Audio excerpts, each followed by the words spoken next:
What is going on, Lucid fans? Welcome back to Financial Journey. So today I want to talk to you about the amazing news that came out yesterday as far as Lucid being able to lease their vehicles. I'm going to talk about that, what that means for us as investors, for revenue, for Lucid, everything. And also I'm going to talk generally why Lucid is up as much as it is today. But before I get into any of that, making sure you guys hit that thumbs up, subscribe, do all that fun stuff. Greatly appreciate that. If you like my channel and support the growth, take a look at my memberships, link in the description below, or just hit the join button at the bottom of the screen. With that, let's get right to it. So live ticker is going at the very bottom. Right now we are at 9.4 million as far as overall volume. 31.4 is the average, and that is a 6-month average, and 1 million shares being purchased by institutions and hedge funds just today alone, which in general is still a little bit lower than what we're used to, but I don't think anyone necessarily cares because we are up 4.7%. So again, very much positive day for Lucid, especially with the news that did come out yesterday. I'm sure a lot of us already tentatively know this, but Lucid Finance Services allow you to lease a new Air sedan. So I think this is a very big deal because I'm sure a lot of us already technically know Lucids are very expensive, to say the least. I'm sure that's not a surprise to anyone. But by offering leasing to individuals, it cuts down a lot of the cost. And I've always said in a lot of videos, when Lucid does that lower price vehicle, it'll be able to hit that middle class, get that demand in, make Lucid a household name, and obviously get their name out there. But being able to lease does the exact same thing. And just generally, based on 2020 results, 27% of new vehicles were being leased versus purchased. So just in general, it does appeal to now 27% more individuals. So that's very positive as well. But again, going back to this, Lucid is not cheap, as it even states right here. So it does broaden the appeal. So that will never hurt at all. And Lucid has always had a very good connection with Bank of America for financing. But now obviously Bank of America is offering the leasing for 24, 36, or 48 months. So you can't go wrong with this at all. So most likely over the next several quarters, you're going to see a big bump in reservations. Like I said, that is a very positive thing. It will definitely bring a hell of a lot more revenue for Lucid, which will make investors more happy and everyone more happy at the end. Especially that's one of the biggest things that, in my opinion, Lucid has yet to do, is find a way to actually get to that middle class. They've obviously alluded to by mid-decade that they're going to do a $50,000 vehicle, which is still very good, but by leasing, that definitely does help kind of alleviate the big brunt of the cost for a Lucid. So like I said, let me know your thoughts on that in the comments below, because I personally feel that this is a very big deal. But generally, you can even tell based on the price, a lot of people do really feel that this is a very big deal. And as you can see right here, it looks like the broader index is very much down today with the exception of the NASDAQ.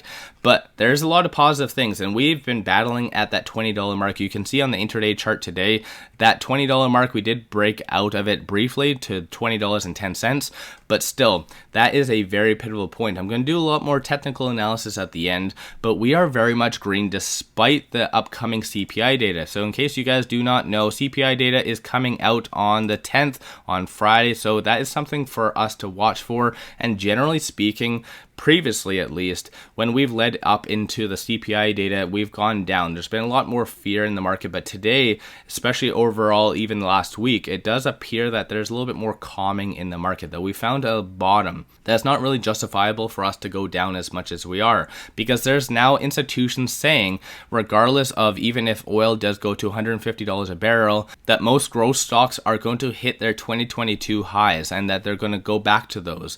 That definitely does show a little bit more calming in the market, especially coming from JPM, and they've been moving their mentality lately over the previous quarter. They've been doing a lot of puts on a lot of growth stocks, but they've been transitioning to calls. So that is a very big deal, especially considering having a very optimistic institutions with there being so much fear of recession is very calming. And I think that a lot of growth stocks have been beaten down as much as they are. I definitely appreciate that. And oil has obviously played a very influential part in overall the inflation and the fear, because you can even see the oil right now is $121.91, up roughly about 2%. So the fact that oil is continuously going up, and also EVs are all generally going up, because looking right here, Tesla, NIO, Lucid, they're all up. Obviously looking at Lucid is up a little bit higher than other EVs, but still oil is going up considerably, which generally is a little bit more fearful.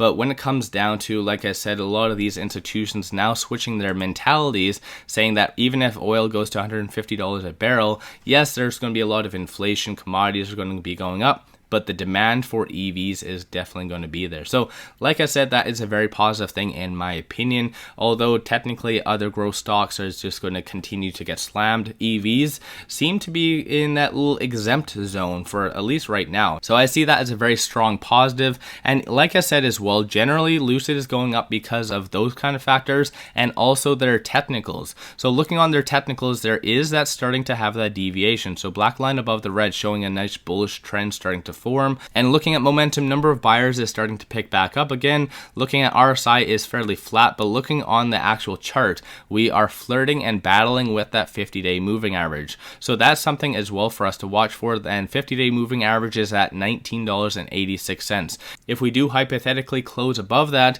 then we should continue our uptrend for the remaining of the week. And like I said as well, $20 is more just that psychological barrier as well. So we do have two back-to-back resistances that we do need to break past. So I see this as a very strong positive. We have enough momentum to get over that, and if we do, then $24 is very attainable, very fast, and 27, blah blah blah. We all know that Lucid can move up very fast, but I'm just going to pop over to Interactive Brokers because I do want to show you one thing.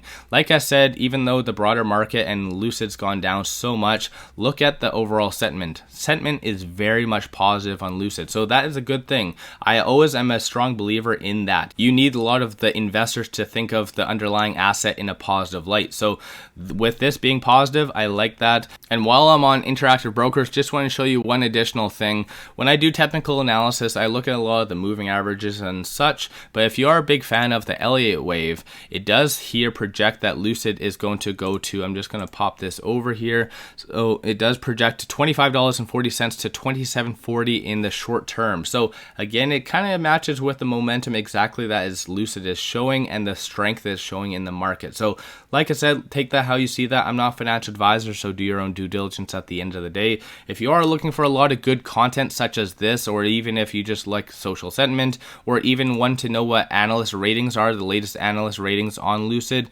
definitely pop over to Interactive Brokers. Link is in the description below, and also I'll put a link in the comments as well. Just click on the link, play around. It has a lot of good information. But like I said, just getting back to it, I just want to give you one quick update because I always like to give updates on short interest because I like to use that as a good benchmark because clearly those are the individuals that are contrary to what we believe.